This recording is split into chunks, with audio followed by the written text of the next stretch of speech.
What's up, War Report family? It's your guy, Ike Jones, and we are here for the latest edition of the Weekend Tailgate. Today, fresh off of SEC Media Days, we discuss how the media predicted the order of finish in the new SEC. We're going to talk about it all right here on today's Weekend Tailgate, brought to you by our folks, Golden's Cast Iron. This is the Weekend Tailgate, brought to you by Golden's Cast Iron. C-Dub, Ike Jones, Be Will, Mike G.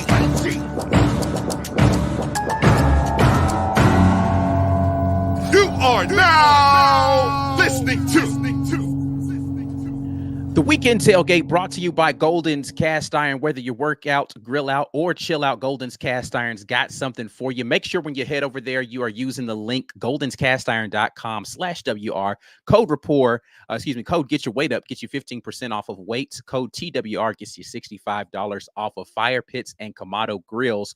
We welcome you in. It is your boy Ike Jones and Mike G in the place to be here for the Weekend Tailgate. And we are going to get into a discussion about our week out at Media Days. But before we get too far into that, Mike G, tell the people all of the wonderful ways that they can support what we have going on at the War Report. Yeah, you guys know the deal. Check us out. Become a patron. Man, we worked hard. I feel confident in saying we worked hard for the people last week. It was a long week, but we brought you guys lots of great interviews from Media Days. Our patrons made that possible. You can continue to get more of that as we head into fall camp.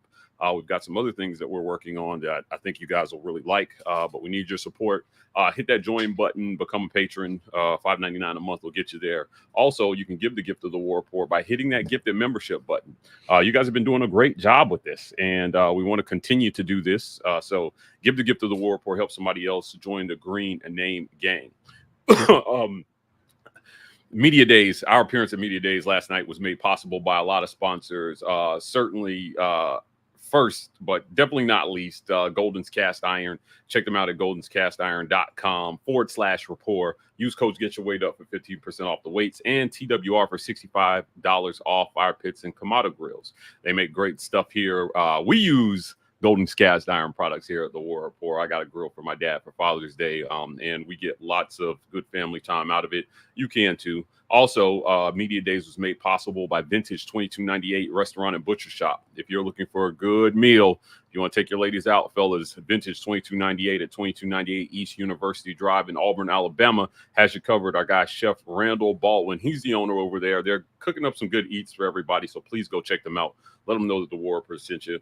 And last but certainly not least, I want to thank Rogue Shop for sponsoring the War Report last week. RogueShop.com. Use code RAPPORT to get 15% off your Rogue Shop order. Stress, sleep, anxiety, pain, whatever ails you in life, Rogue Shop has something that's got you covered. So visit RogueShop.com. Make sure to use code RAPPORT so you get your discount. Also, let them know that the War Report sent you. Guys, check us out on podcasts, every single podcast network, the Auburn Express, Uptempo, College Loop, and Just a Sec, bringing you guys lots of great audio-only content.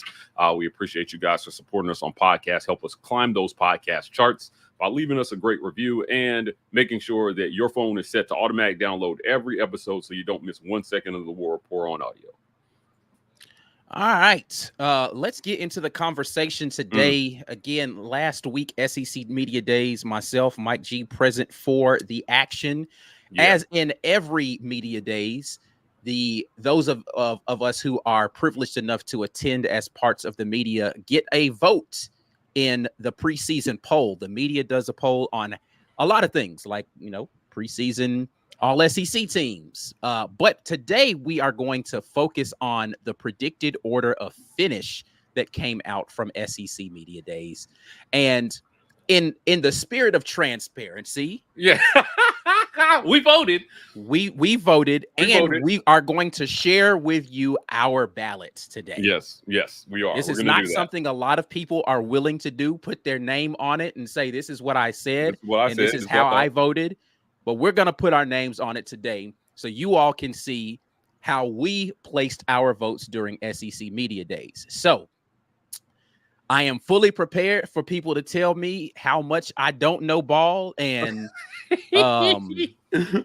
all of the things that usually come out of an opinion that is Yes. placed on something. Hey.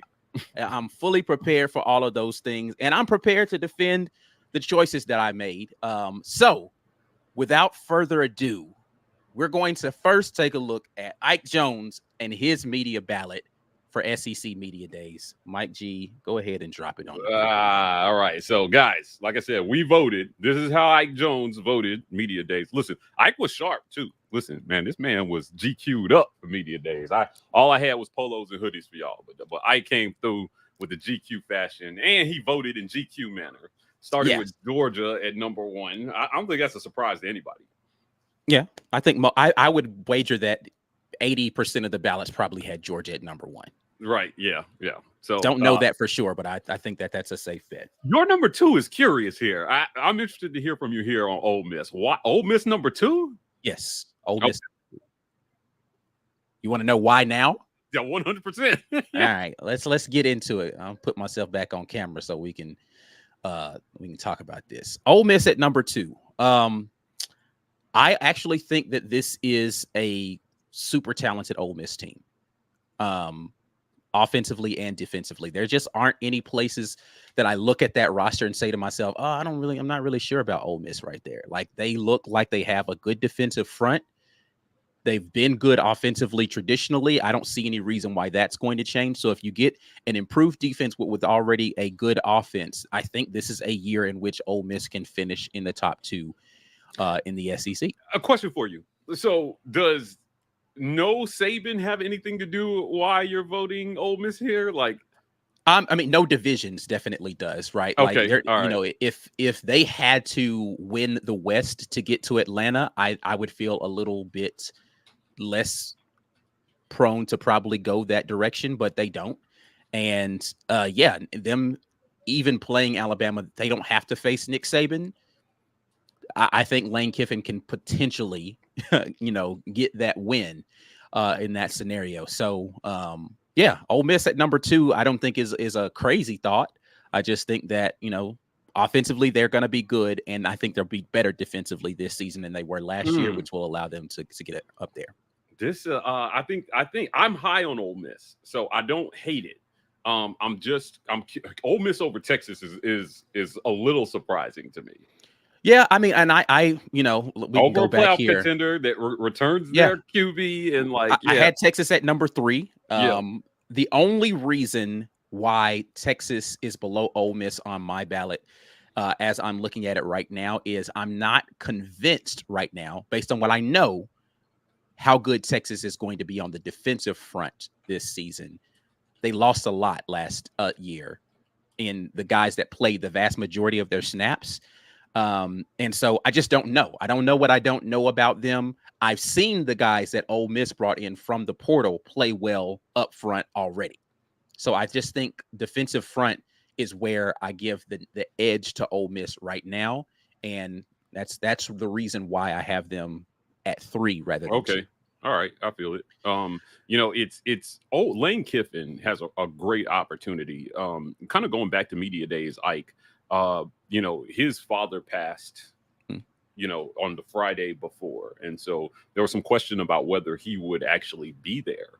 But he showed up. I thought that Greg Sankey handled that with an amazing amount of grace. When he came to the stage, he said, look, we all know what happened. Let's not take the focus off the players. Let's keep it on the players. And so he's going to make a statement about his father, obviously the great Monty Kiffin, and we're going to move on from it. So I thought that they handled that really well. Now getting to the team, I got a chance to ask him a question, I think the first question, when he came to the stage about the development of Jackson Dart. And he said that if the new NCAA game had a leadership rating, Jackson Dart would be a 99.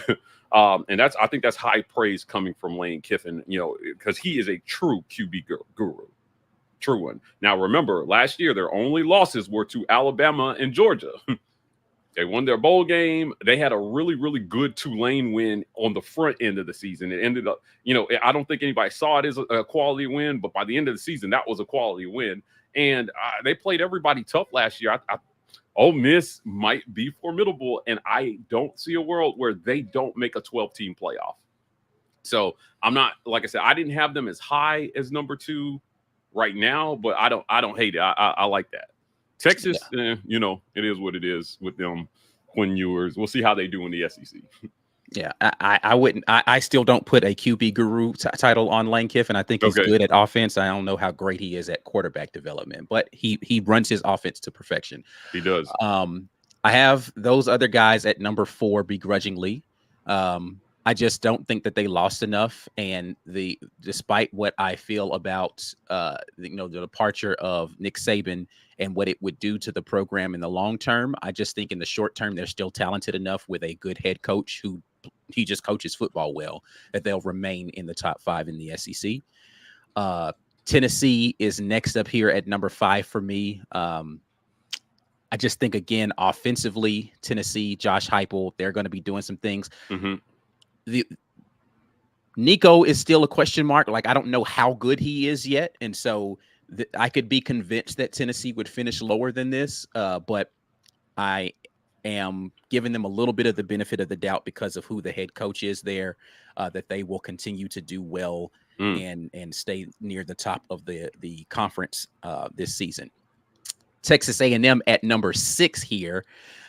I believe Mike Elko is a really good defensive coach and will continue the defensive prowess that Texas A&M had the previous season. And I believe in the offensive talent that they have that will allow them to be up here. This is another team. Once I got past 4, it started to get really muddy for me. And I could interchange a couple of these schools really from 4 till about 10.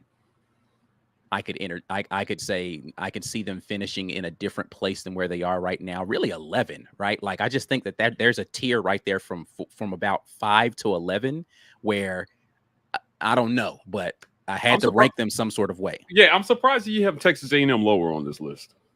No, I believe in Mike Elko as a coach, and I don't think that they lost enough talent for me to think that defense won't be good again this year. And if their quarterback stays healthy, I think he's one of the better quarterbacks in the league. So that's why I have them where I have them. LSU at 10, though. Yeah, we'll get there. Auburn at 7 here. Yes. Okay. This is where we're going to spend our time. Yeah. Auburn at 7. This is me being a little optimistic about the finish for the team there at number 7. I think that there are, again, there are teams right there in that middle of the pack that I can see going lower, see going higher. I kind of put Auburn right in the middle of where I think that they could potentially be, as opposed to taking the worst of where I think it could be or the best of where I think it could be. I put them right in the middle. And I think that if you get to 8 wins, then I think that you have an opportunity to be a top 10 team in the league this year. And so that's kind of where I was like, 8 wins is me being on the more optimistic side of where the schedule could rule out. I mean, how the schedule could turn out, excuse me. And so that's where Auburn lands at 7 for me. Okay. All right. Let's go back here. Next up is Oklahoma. I just think Oklahoma's schedule is really tough. It is tough. It's the toughest they've seen in a century. Yeah. And I'm not as high on their offensive prospects going into the SEC week in and week out. Their defense being good this year, I think, is going to be a saving grace for Oklahoma and will allow them to stay in a bunch of games. So I think that they'll be able to produce enough defense to keep them here in this top half of the conference. But still, it's another one of those things, the question mark about the young QB, where, and then me talking to people who are Oklahoma folks this week, right, and hearing their thoughts on their team is kind of what helped me to make this decision about where I landed them. Kentucky at number 9 is really just I didn't know where else to put Kentucky on. They'll start the season inside the top 25, just inside the top 25. So at 9, I mean, it's not a crazy pick, but I think that this kind of highlights how hyper competitive the SEC is going to be this year, right? Like, you put a top 25 team as 9th in the SEC. Right now, this is their predicted order of finish. So, this is where we think they'll finish, which means, if you're ninth in the SEC, I don't know that you're a top 25 team at the end of the season. But that probably makes them a 7-win team, right? Right. At best. Yeah, I would think so. LSU, I'm not convinced that defense got any better, could potentially be worse. And they don't have the offense, I believe, without Jaden Daniels this year to be able to save them from the poor defense. And so that's the reason why I have LSU so low on this list at number 10. Missouri, this probably is the most controversial, I guess, because I think Missouri's going to be worse defensively this year. I just do. And them, again, similarly to LSU, when you don't have a good defense in this conference, I just don't know how you win a lot of games unless you're going to have a Jaden Daniels-esque performance from someone on your offense. And as much as I believe that they have a good quarterback, I don't think that he's elite in that way to be able to rescue them from a defense that I think takes a step back this year. And so I'm not believing in them to that degree to put them in the top half of the conference this season. Yeah, it's crazy. So Brian Kelly said during media days that he felt like this LSU team was his deepest team. That's what he said. Now, in talking to LSU fans and, those who cover LSU, my guy Bryce Kuhn over at 247, go check him out. He does a great job covering them. Reviews are mixed on Nussmeier. And I don't know that anybody wants to follow up a historic Heisman season. Guy has 50 touchdowns, 4,000 passing yards, second in the SEC in rushing.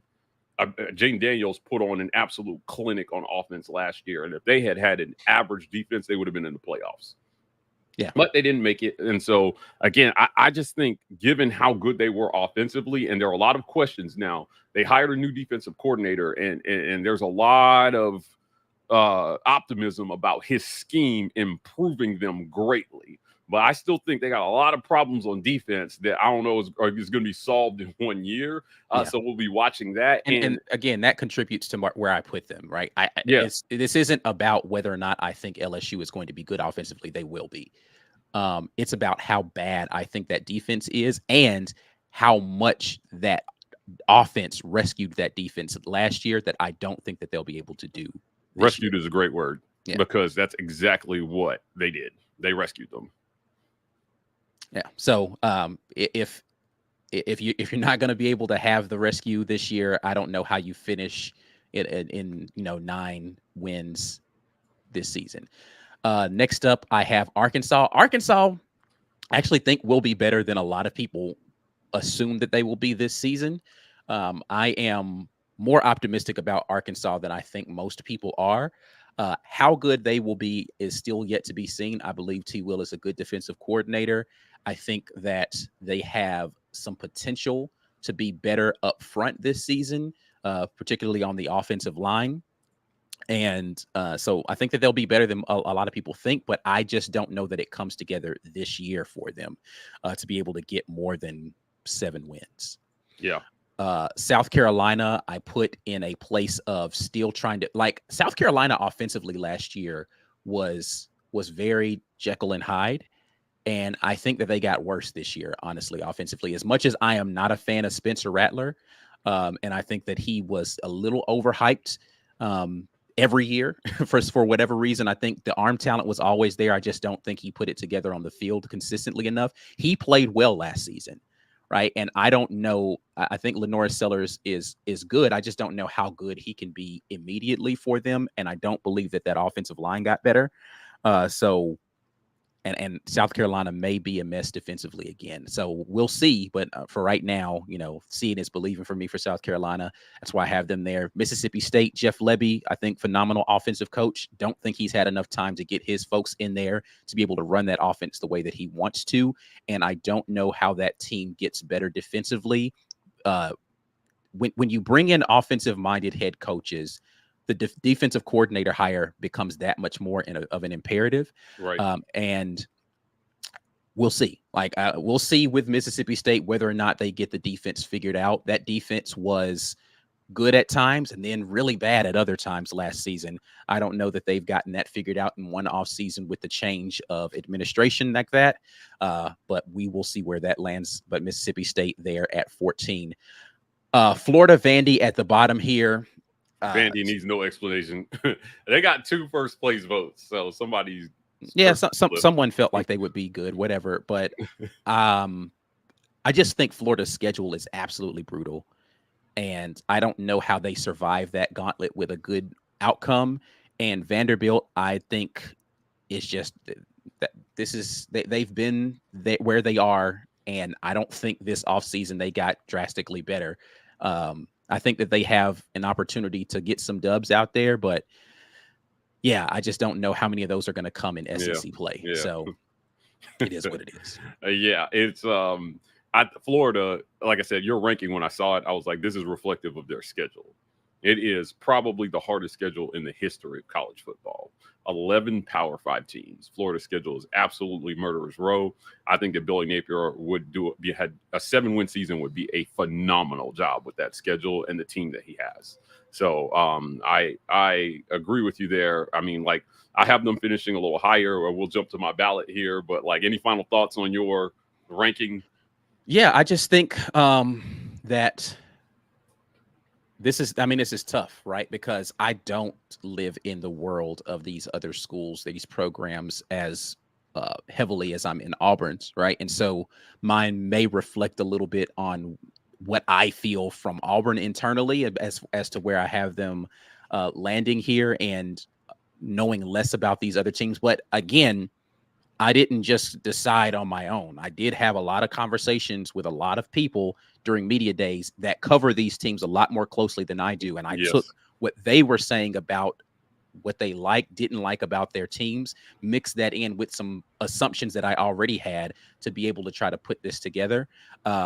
And in 3 weeks, I could feel completely differently about this, right? But it's a preseason ballot. Yeah, but I'm saying, like, before the season starts, I could still change my mind on some of these things. But, you know, this was what I thought when the question was asked of me at the time. And I stand behind those choices that I made. And I think I can reason my way into all of those choices fairly easily. All right. Well, let's jump to my ballot. And for our pod listeners, I'm going to go down to this list and then come back. So I got Georgia at number 1. I think the obvious choice. Look, when we talked to Greg Sankey, he said that he thought that Georgia was the best team in the country last year. They just happened to be left out of the playoff. The commissioner, I believe, is right. I think that great minds think alike, because I felt the same way. So it was very, it was a great affirmation to hear the commissioner of all of college football, Ike, say that he felt like they were the best. I definitely thought that they were the best. Texas at 2, again, another playoff team. Ole Miss at 3, another team that would have made the playoff had there been a 12-team playoff last year. Alabama at 4. In a normal year where they have Saban, they're probably top 2. I'll probably put them over Texas. But Saban is gone, so you get the Saban, the lack of Saban bumped down to number 4. There's still tons of talent in Tuscaloosa. You return a guy, Jalen Milroe, who's got a ton of experience, should be better this year. We'll see what Kalen DeBoer can do with them. Oklahoma at 5. Mizzou at 6. I got LSU at 7, so I got them a little higher than you. I like what Brian Kelly is doing and the confidence that he's projecting in his team coming out. He said, my year 3s are amazing. Every year 3 of every team he coached, he said, feels like his birthday. So, Brian Kelly, I'm rolling with you. I'm rolling with you on this one. After that, I've got Tennessee. And then I got Auburn down here. Now, Auburn at 9. Realistically, it's really hard. I mean, Josh Heupel is doing some great things with Tennessee. Again, LSU at 7, Tennessee at 8, Auburn at 9. I think that Auburn is right where they should be in the middle of the pack. I think they're a middle of the pack team with a chance to move up or down based on, how their October slate goes. Now, Auburn has one of the hardest road schedules in the country. You guys have heard us say this over and over again. After Oklahoma at home, you got Georgia on the road. You got Missouri on the road. You got a bye week. You got Kentucky on the road. It is an absolute murderer's row of a road schedule for Auburn. And then you got Alabama and Tuscaloosa, and you haven't won there in 14 years. So for Auburn, it boils down to how can they split their road slate.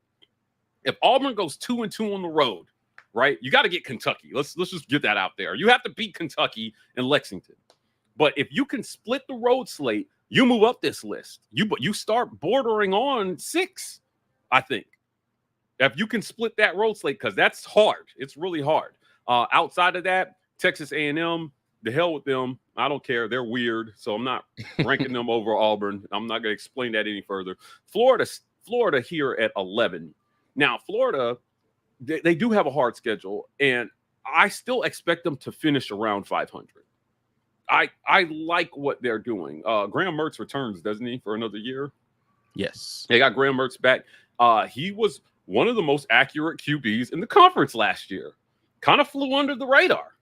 So what do I expect from them? I expect them to win some and lose some, and I expect them to win one more than they lose, which would land them right in the middle of the conference at 10, right? So they're right in there in that group with Tennessee, Auburn, Texas A&M, Florida, where we don't really know how their season is going to turn out. Those teams could excel or they could drop down the list. And I feel like a lot of these in the middle group, like you were saying, are interchangeable. After Florida, I've got Kentucky. They'll start as a top 25 team. They absolutely will not finish as a top 25 team. Mississippi State after that, like you said, Levy, great offensive mind. Is he there yet? No. So he'll be in the bottom third of the conference. Arkansas, absolutely awful. They're terrible. Auburn should shellac them the 4th game of the season. If they don't, it's a complete disaster for Hugh Freeze. So I'm not even calling that anything. Arkansas loses that game. South Carolina, just look, man, Shane Beamer should win. If there was a most boring coach of media days award, it would go to Shane Beamer. Holy crap, he was putting us to sleep. I think his team will be equally as boring on the field. Not expecting much from them. I think Lenore Sellers has locked up the QB job there. Don't know how much faith I have in him. I like Shane Beamer as a person. I think he's really nice to the media. And, you know, he seems to be a player's coach. But in this new SEC, who are they better than? The answer to that is Vanderbilt, because everybody's better than Vanderbilt, which is why we put Vanderbilt at the bottom. So I'm going to pull this down here, and I'm going to talk about Auburn being ranked 7th. Now, ahead of them, again, I have, you know, again, for our podcast listeners, ahead of Auburn, I have Texas A&M. I'm sorry. No, the media has him ahead of Auburn. Ahead of Auburn, let me pull it back up here because I deleted it on my computer. I have Tennessee, LSU, Mizzou at 6, Oklahoma at 5, Alabama at 4, Ole Miss at 3, Texas at 2, and Georgia at 1. Now, I'm going to start from the bottom in front of Auburn and move up here. So Tennessee, Josh Heupel. Look, he's in search of a quarterback. Like, he's one quarterback away from being a really, really dangerous team. I think he's a great offensive mind, and I think that he's doing some really, really good things there. Ahead of Tennessee, right, I've got LSU. Now, again, Brian Kelly, his confidence was off the charts on his team. This is kind of what I hope we hear from Hugh Freeze in year 3. Brian Kelly is what I hope we hear from Hugh Freeze in year 3. We are deep. We are talented, we have leaders, and we're going to go out and we're going to kick ass, and I don't care where you pick us to finish because we're going to be better than most people we play. That was Brian Kelly's attitude about that. So, like, again, given what he did last year in the trajectory of his team, he won the SEC West in year 1, right? He went to the SEC championship in year 1. He produced a Heisman in year 2.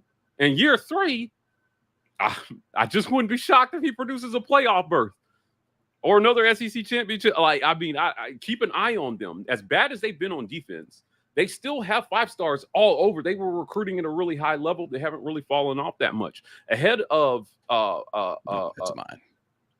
Oh, that is you. Sorry. Ahead of them, Mizzou. Now, Brady Cook and Luther Burden will be one of the most prolific QB wide receiver combinations in the country, hands down. You have to give Eli Drinkowitz his flowers here. They played Georgia tough. They also would have been a playoff team if there were a 12-team playoff last year. And I think that he's doing a good job. Given where they finish in recruiting, how they're actually performing on the field is pretty amazing, if you ask me, in the SEC. He has done the most with the talent that he has. And I think that continues. When you can coach, Ike. And they went and they took a big recruit from Georgia. And they're doing some things there at Mizzou that I don't think you can ignore. After Mizzou, Oklahoma, another team that finished inside the top 15 last year, right? Venables is a defensive guy. That defense projects to be pretty good this year. I believe their quarterback is it Jackson Arnold? Jackson Arnold? Yeah, mm-hmm. Jackson Arnold. Talking to the Oklahoma guys this week, reviews are mixed on Jackson Arnold. Very mixed on Jackson Arnold. And I believe that this has become a QB league. So how good is Jackson Arnold going to be? Coming back here in a second. Sorry guys for the blackout. How good is Jackson Arnold going to be? We'll see. I think that Venables really is going to show what kind of SEC coach he's going to be this year. So moving up the list, Alabama, again, DeBoer is a mystery to me. Now, he was kind of defiant, and I got a chance to ask him a question about, look, the type of defenses that you had success against in the back. Like, what's your plan for the SEC? Because they're not the same. His answer to me, Ike, was, well, we have a plan. We're going to do what we do, and we feel like it works. I'm glad you're that confident, Kalen, because I'm not. Right. And there are 3 teams in the conference that are clearly better than you right now. And so that we're all clear here, Georgia was better than Alabama last year. I don't care what happened in that SEC championship game. They were better. They may have lost the game, but they were the better team overall. Greg Sankey came out and said it, so don't come at me. Georgia was the best team in the country. And if they had got into a 14 playoff, they would have run roughshod over everybody who made it, including Michigan, the champion. How I feel.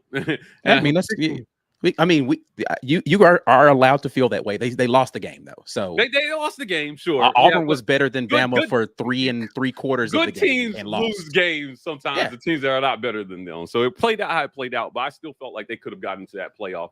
Ole Miss again. Yeah, Lane Kiffin, man, this is the year I think that you got to prove it, right? You don't have to win the SEC. You just have to finish top 4, and you're probably in. A 10-2 season gets you in again. Agreed. And listen, I don't know if you guys have seen Ole Miss's 2024 schedule, but the first 6 games are cupcake soft. Yeah. I mean, they are cupcake soft. Let me spell it out for people. August 31st, Ole Miss has Furman at home. Middle Tennessee at home. Wake Forest on the road. Georgia Southern at home, Kentucky at home, right? And then they've got South Carolina. That's 6-0. Yeah. That's another reason why I feel like they can finish in the top 2. Yeah, man. They're going to start hot. They're going to start real hot. Now, the back half of that schedule is very SEC-ish because they've got LSU, Oklahoma, Arkansas, Georgia, Florida, Mississippi State. But still, of that, your toughest game is Georgia and Oklahoma. The rest, they project to win. So realistically, there are only 2 losses that I could see right now are Georgia and Oklahoma comes to Oxford. Ole Miss, I mean, I'd put money on them. I would put a rack right now on Ole Miss to make the playoff. Yeah.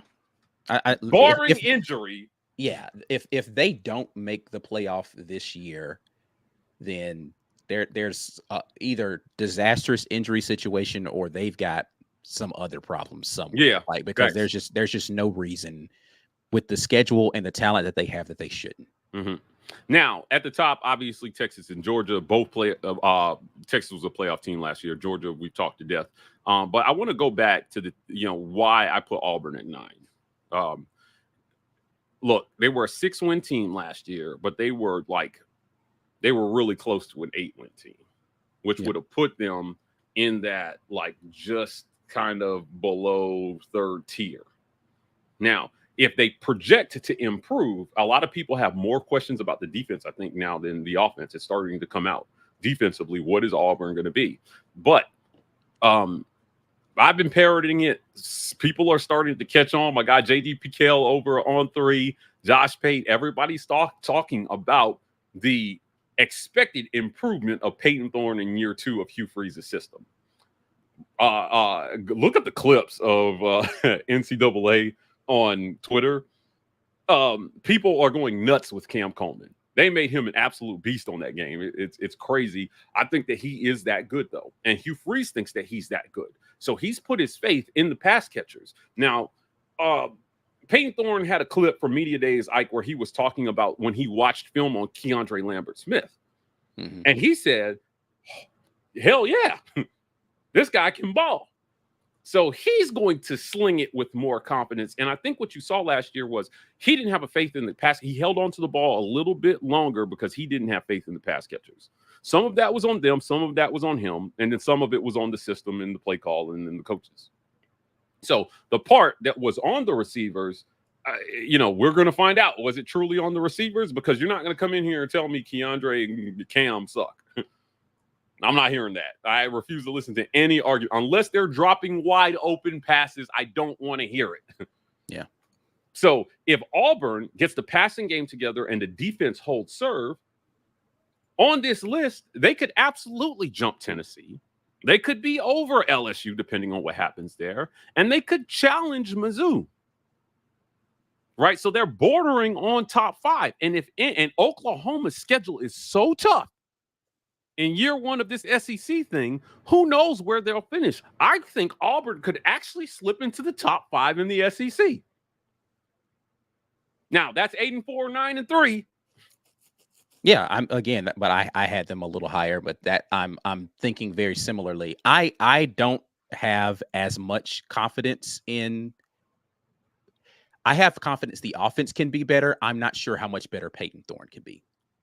Like, I want him to be 2021 Peyton Thorne. I'm looking for 2021 Peyton Thorne. Yeah, but to your point about 2021 Peyton Thorne, I think Peyton Thorne is who he is, but the opportunities to throw the ball need to be better for him to be able to get into that place.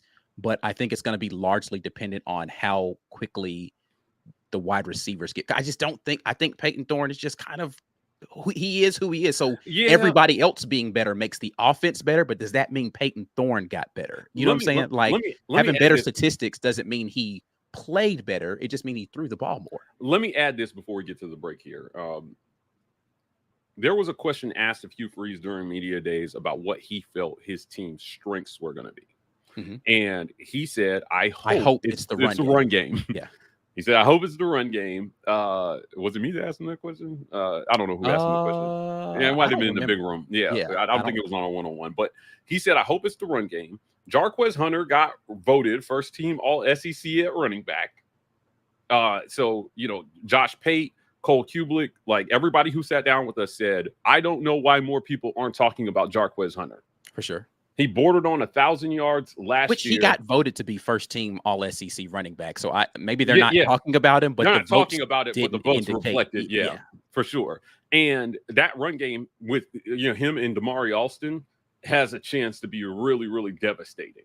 Now, add in the fact that Peyton Thorne is dangerous as a runner when he needs to be. We hope he does that less this year.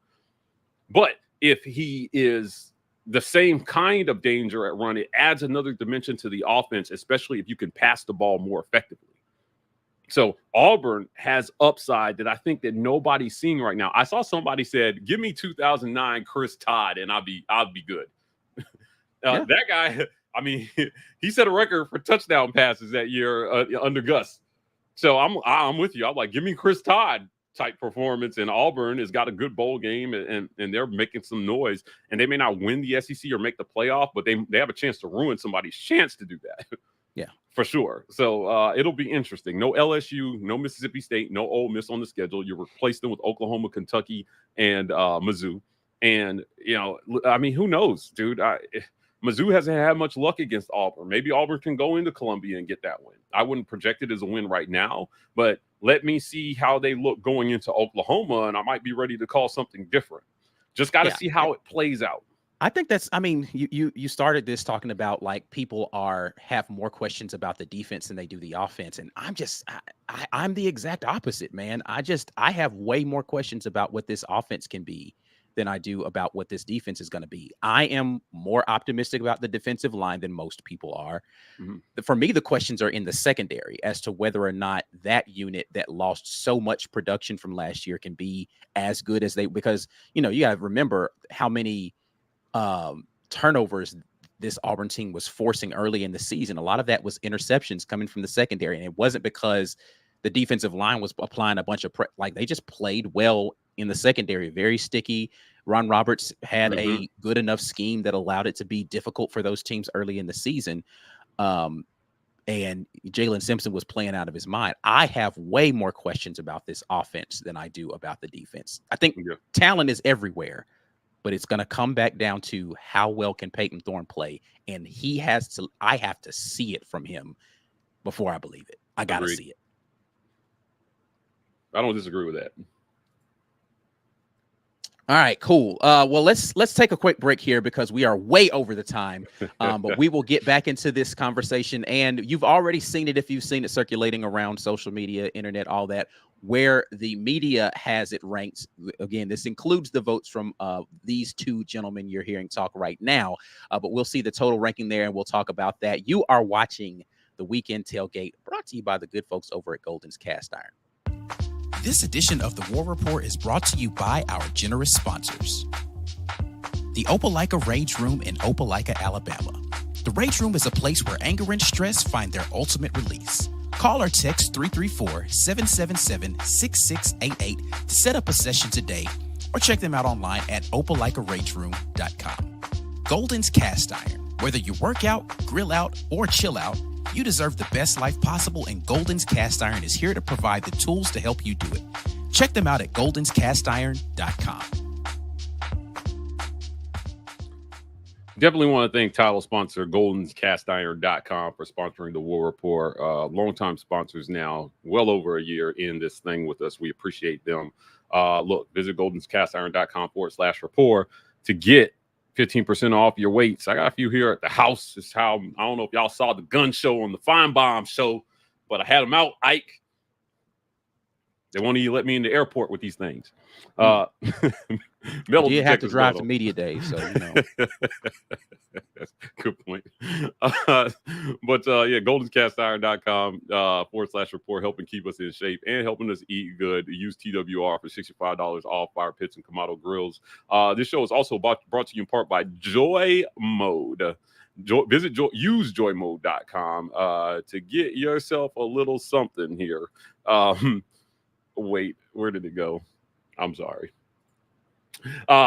Let's call out the obvious. Everyone wants to head into the bedroom with confidence, feeling like the best version of themselves. But the problem is sometimes our intrusive thoughts get in the way of our performance, or maybe we feel like we're just not reaching our full potential. What are our options, right? Close your eyes and try to forget Nick Saban's face in 4th and 31, or use joymode.com with code RAPPORT to get 20% off plus free shipping. Imagine a supplement you can take like your favorite green packet that gives you the extra dose of confidence and saves you the embarrassment and hassle of a traditional erection pill. Joy Mode Sexual Performance Booster is an all-natural and science-backed solution to increase blood flow, firmness, stamina, and performance. Stirred in 6 to 8 ounces of water 45 minutes before you do the deed and watch the magic unfold. Not only is this the supplement you'll need in the bedroom, but it also supports blood vessels, cardiovascular health, athletic performance, and blood pressure.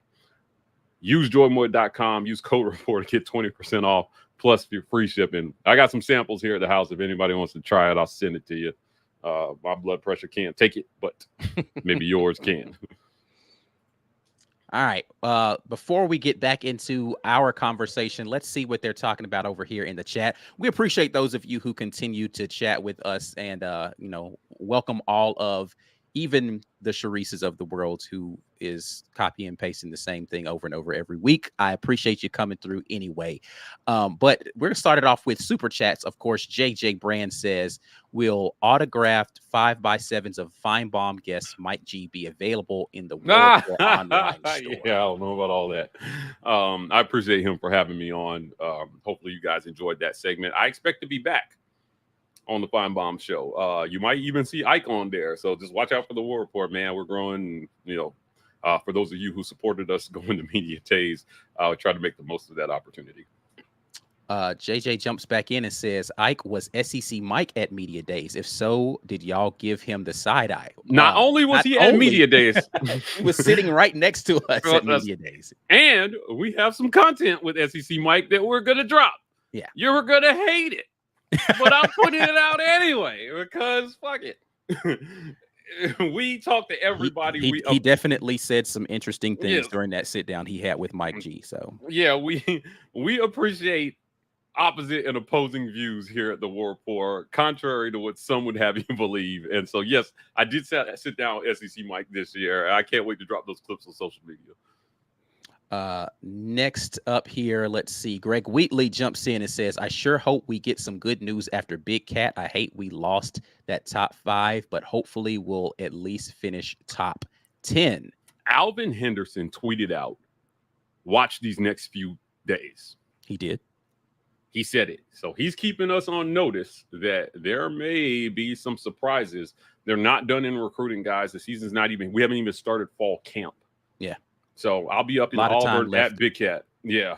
And you got to think Auburn was further back than this at this time last year when Big Cat came around, right? Facts. And they finished in the top 10. So, I think it's a little early to hit the panic button on recruiting for anybody. And, Big Cat weekend will indeed be a good one for Auburn. It always is. So looking forward to seeing what comes out of that. And that is coming up this coming weekend. So we will see what happens there with that. Ant Robinson jumps in and says, switch A&M and Auburn. Ole Miss could be a possible. Georgia will beat Texas. I think this was in regard to my listing. Yes, it was. Yeah, I don't disagree with any of what he just said right here. And I do. So all possible. All possible. Eric Montgomery says, is this how you expect them to finish the season, record or ranking by best to worst team? Yeah, this is a projected finish. Yeah. Not how we expect them, not what we think. It's how we think their season will play out. That's about best or worst team. Again, Mike just talked about how he felt like Georgia was the better team between them. But listen, the game outcome is the game outcome. So based upon how I think things will actually play out during the season. P-Pass jumps in. Nuss will miss time.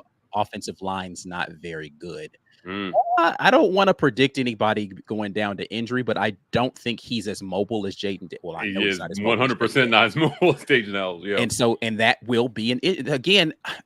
I'm not saying LSU is a bad team. I'm saying you have to think about all of the pieces that come together for wins, and that defense did not get markedly better, and that offense definitely got worse as far as personnel is concerned. Will they still be good on offense? Absolutely. I think Nussmeier has a cannon for an arm, and I think that they're still going to have tremendous wide receivers. I don't know that they'll run the ball as well, and I don't think that offensive line got much better, right? And so how do you pass protect with a guy who's not as mobile?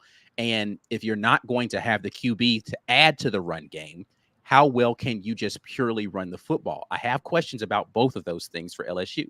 So we'll see how it plays out. Ephesians 2:8-9 says Mike's ranking is more likely than Ike's, in my opinion.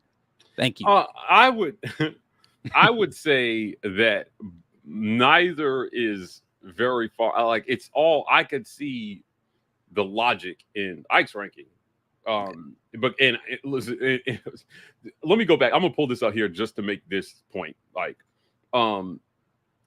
Like Florida, for example. I think Florida is just as likely to finish where Ike ranked them as they are to finish where I rank them. They can finish anywhere from 11 to bottom of the league with that schedule. So I don't, when you're talking about teams and where we think they'll finish, Yeah. We have to consider that there's an opposition that's trying to beat them. So it's really hard to project. I think this is why I encourage everybody not to take media rankings too seriously. Because your fans love to take us to it's task best over. guess. Yeah, you said they would finish here, and injuries happen, schemes change, coaches get fired, all kind of things that happen. It's just, again, it's best guess. This is why they pick Alabama every year to just finish, because it's the easiest thing to do. Yeah. Right, when Saban was there, was to pick them to finish to win the league, and now Kirby's has inherited that throne of well, Georgia, and everybody just kind of, it's going to be Georgia. We'll move on to the next question, right? And listen, it could not be Georgia, right? We could look back at the end of this season and be like, how the crap did Georgia finish 4th in the SEC? I don't know. I think it's unlikely, but is it impossible? Absolutely not. And that doesn't mean that the media is just a bunch of talking head idiots. It just means that improbable things happened that season. It's not crazy. I'll take a couple more here and then we'll get over, because we're way over on time. Let's see. I'll jump down here. Riley says, I'm not discouraging PT before the season starts, nor will I judge him for his past performances. This is your time to put up or shut up, PT. Fresh slate from me. So either shit or get off the pot. Yeah. Hey, listen, I agree with this 100%. If you're going to be the guy, now's the time. No more excuses, right? The receivers took the brunt of it for him last year, and the coach endorsed that frame of thinking, but then they went out and they got you the receiver. So now not only, I think if you're Peyton Thorne, I've been saying that I would take 2021 Peyton Thorne, but the truth is, if you're Peyton Thorne, you're looking to be better than that. You're looking to complete mid to high 60s of your passes, right? And you're looking to cut down the interceptions as well too, the touchdown to interception ratio. So if he can be that guy, Auburn's ceiling is unknown. Listen, this team goes as far as Peyton Thorne takes them. Yep. If Peyton Thorne plays well, or whoever the quarterback is, again, if for some reason the Ant becomes Nostradamus and by game 4 there's a new starting quarterback for Auburn, this team will go as far as that quarterback position takes them. And that's really the case for most teams, right? There are very few teams that can overcome poor quarterback play. So if your quarterback plays well, you have a better chance to win football games. Yes. 100%. Peyton Thorne, he's got to prove it. He hasn't shown anything yet to make me optimistic, but he has shown me enough to make me say he could be decent. Yeah. And we'll see. We'll see what happens.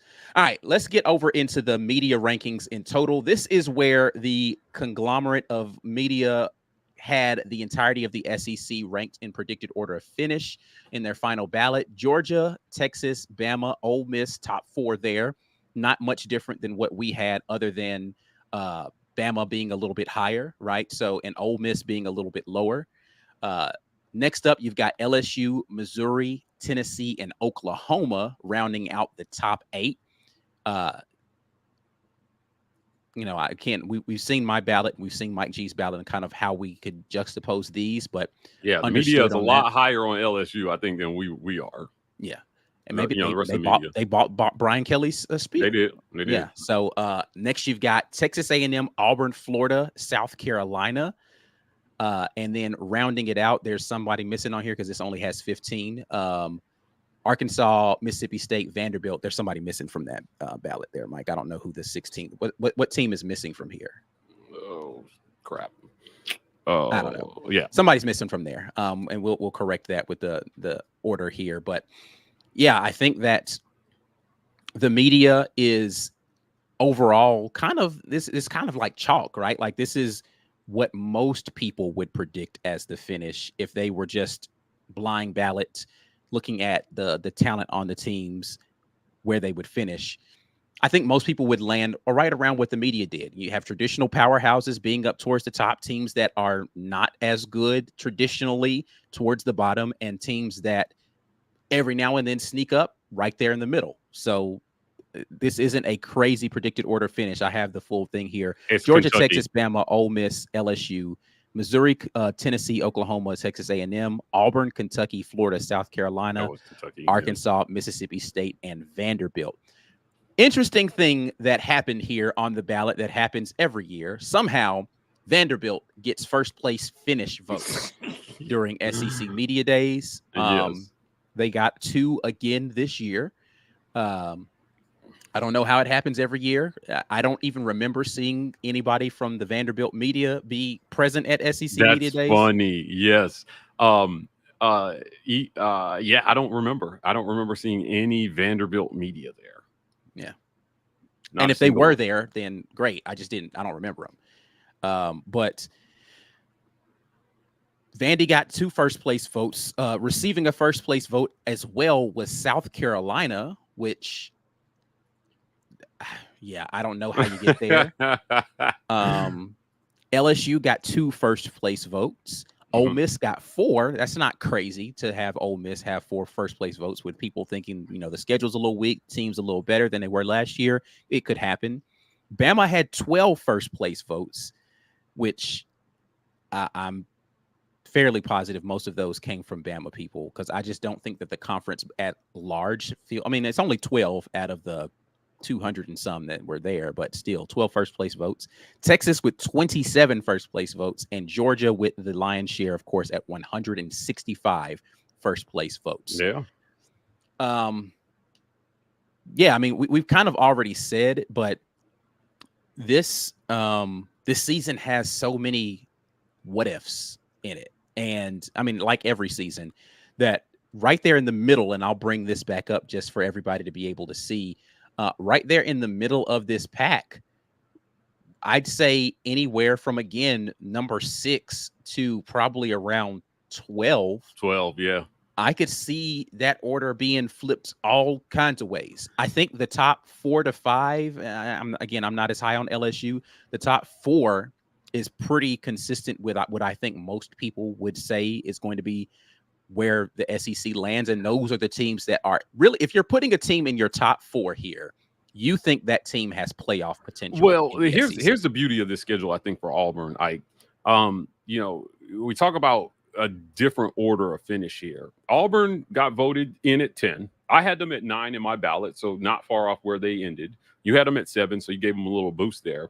But of the teams from 6 to 12, Auburn plays Kentucky, Texas A&M, Oklahoma, and Missouri. So 4 of those 1, 2, 3, 4, 5, 6, 7 teams are on their schedule.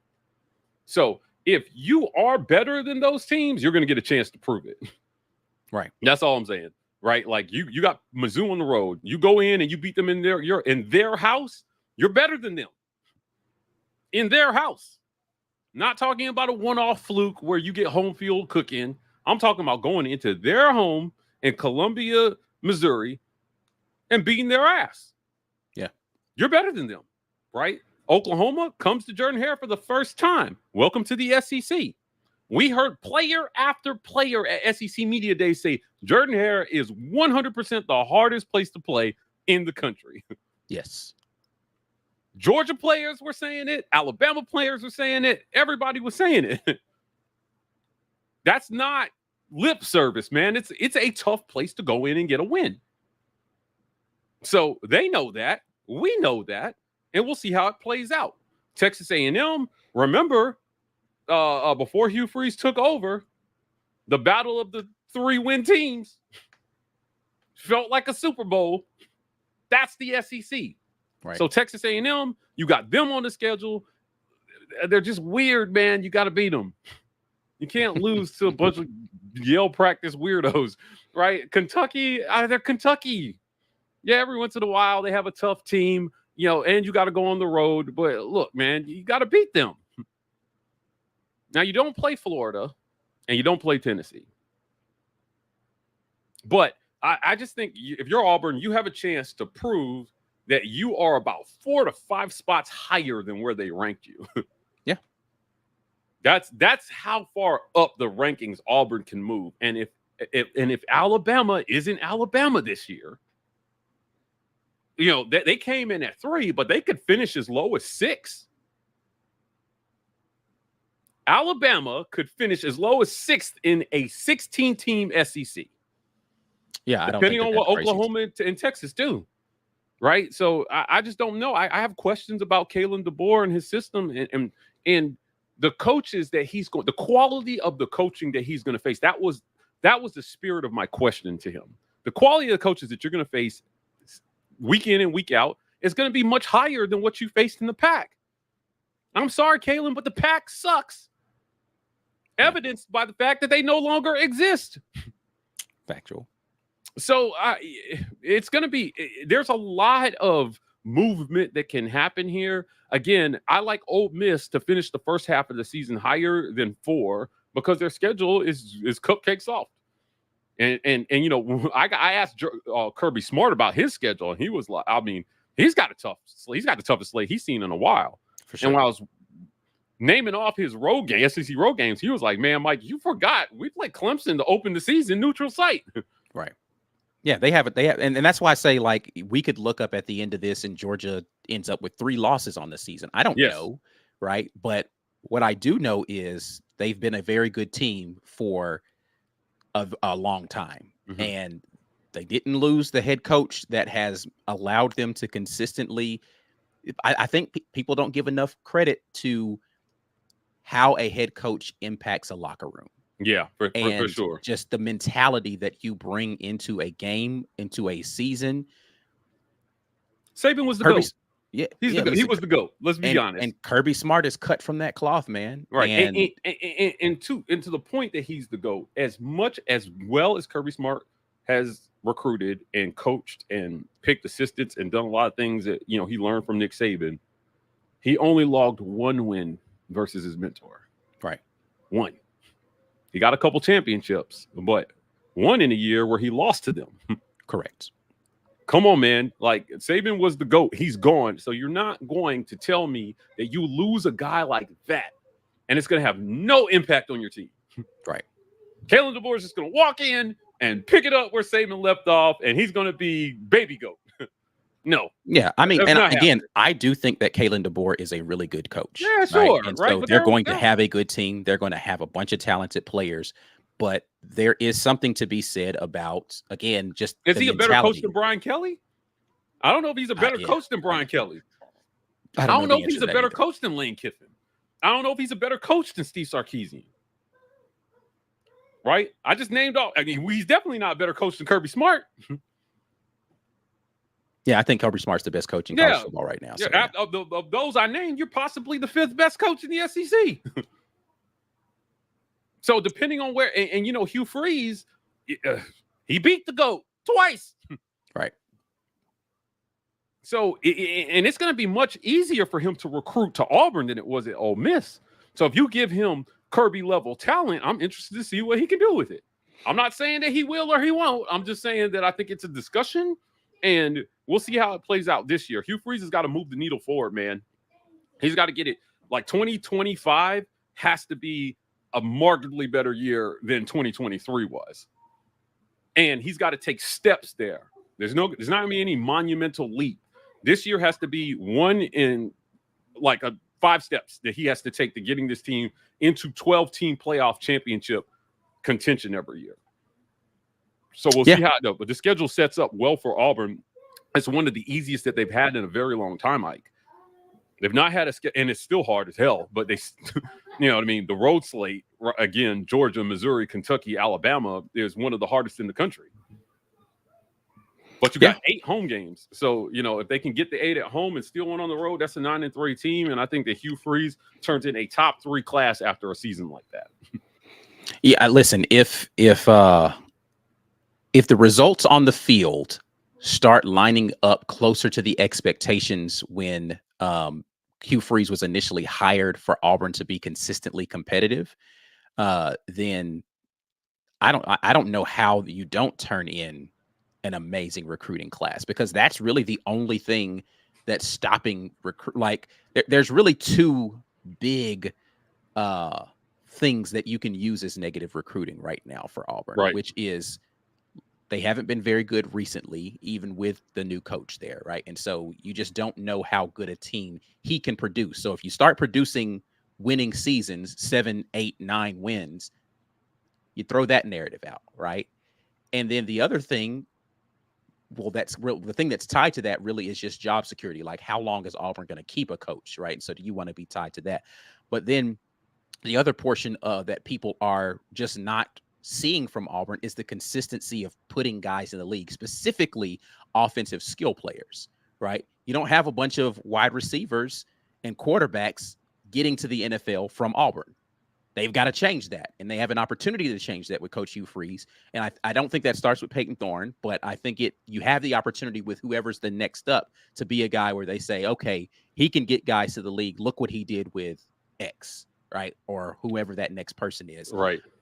And you've got the talented receivers in here that you pretty much can't miss on. You just need to hold on to them for 3 years. Like, those guys are going to the league. If they stay at Auburn for all 3 years of their first 3 years of college, they're going to the league. So you've started the process towards that. You just got to figure out how to do that at quarterback. And if you can do that, you change the narratives that are out there about what can be produced from Auburn. But that's got to start now with getting the wins out there on the field. Yeah. All right. Last few comments here, and we'll get out. Let's see. We got here. Daniel Denny says, just got here. Did y'all like what Peyton Thorne said? Which of the things that Peyton Thorne said are we referring to? We had an opportunity to sit down and talk with Peyton Thorne. Peyton Thorne talked with many media personnel. So I think, well, you haven't heard our conversation with Peyton Thorne yet, so you couldn't be asking about that. I don't know. Which of the things that he said are we asking that I like? So we'll re-answer that question when you are more, unless you put another comment somewhere that I didn't see. Miller House, as long as Peyton Thorne doesn't turn the ball over and he doesn't miss wide open wide receivers, we should be fine. Yeah, I think that's the story here, right? Yeah. Is limit the turnovers, get the ball to the open receivers, and let them make plays. That we don't like. Auburn doesn't need Peyton Thorne to win the Heisman next year. Correct. He doesn't. There's enough talent around him that they can win games if everybody just does their part. They're going to have to do it by committee, but he's not going to be the quarterback that saves you. But he can be the quarterback that stops you from losing. And I think that's all Hugh Freeze is looking for. And listen, we've been consistent on this channel in saying that about every quarterback for like the last 4 years. It's like, I'm not asking. I never ask for Bo Nix to be a Heisman contender. I never thought TJ Finley was going to be a Heisman contender. I do think Robbie Ashford probably has the talent to be able to be in the Heisman conversation because of his athleticism, his arm, questionable, but none of those guys was what I was asking for them, for this offense to be successful, for this team to rack up wins. Just don't blow it. You got enough guys out there that can play. You've got one of the best running backs in the country. Forget SEC. I get he was correctly, in my opinion, placed first team all SEC, Jarquez Hunter. You have enough talent in that running back room to have a good running game. You have enough good wide receivers to have a good pass game. Don't blow it at the quarterback. That's all I'm asking. Yeah. Not asking a lot. I don't think that's a Herculean task. Yeah. Don't blow it. Don't lose the game. Let's see. We have James Barnett, who says, I think our 2 deep in the secondary is way better than last year. The 2 deep being better this year than last year. We'll see. I don't know. Bold statement. Yeah, I don't know if I agree. We haven't taken a look at the defensive back room, but that is coming up here as we get through our position groups coming up here on the War Report. Daniel Denny jumps back in. DeBoer lost to a terrible Arizona State team that went 3-9. I was trying to look this up. When was that? What year was that? I have no idea. I couldn't. They almost lost in 2023 to Arizona State. Like, they just barely escaped an upset. But when did they actually lose to them? No idea. His first year is what 5 Adam is saying there. Okay, his first year, yeah, because Arizona last year, they only beat Arizona State 15-7. People forget that. Like, I mean, that was a tough game, but I couldn't find it first year. Okay.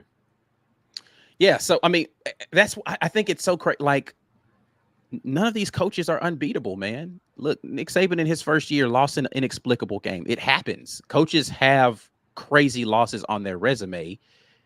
So to think that a coach, because they've got big wins, can't have bad losses is crazy. Yeah, agreed. So there is a possibility that there is no team that is unbeatable in college football any season. Right Saturday, right set of circumstances.